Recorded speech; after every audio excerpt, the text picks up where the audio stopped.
కానీ last 2-3 years నుంచి observe చేస్తానండి, ఇప్పుడు ఈ గట్ అనేది ఎన్నో మనిషి పుట్టిన దగ్గర నుంచి ఉండుండొచ్చు, కానీ ఏందో మరి లాస్ట్ 3-4 ఇయర్స్ నుంచి చూస్తే ఈ GUT గట్ అనే దాని గురించి చాలామంది మాట్లాడుతున్నారు. అంటే తెలుగులో దీన్ని జీర్ణకోశ వ్యవస్థ అనొచ్చు. లేకపోతే ఇప్పుడు మామూలుగా ఏదైనా చెప్పాలంటే మన డైజెస్టివ్ సిస్టమ్ అనేది చాలా ఈజీగా అర్థమవుతుంది.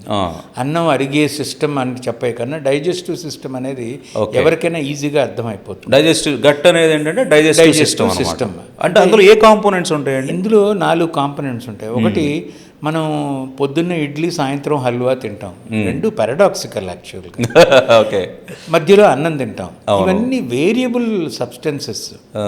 ఈ వేరియబుల్ సబ్స్టెన్సెస్ ముందు స్టమక్లోకి వెళ్ళిపోయేటప్పుడు ఒక గ్రైండర్ లాగా అక్కడ పల్వరైజ్ అయిపోతాయి. అంటే ఒక మెత్తటి ఒక పదార్థం తయారవుతుంది. ఒక గ్రైండర్ ఉంటుంది అక్కడ ఒక గ్రైండరే ఉంటుంది. అంటే గ్రైండర్ అంటే కెమికల్సే.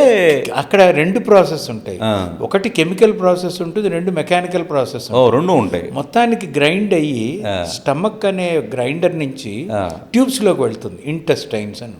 చిన్న పేగు, పెద్ద పేగులు. చిన్న పేగు, పెద్ద పేగు. ఇందులో మనం ఈ కాంపోనెంట్స్ భగవంతుడు భలే నీట్గా సృష్టించాడు. భలే. చిన్న పేగులో ఏమవుతుందంటే ఇట్ ఇస్ ఏ ట్రాన్సిట్ అంతే. ఈ ట్రాన్సిట్ జరిగినప్పుడు మిక్స్ జరుగుతుంది, చాలా మెల్లగా రోలింగ్ మిక్స్ అవుతుంది.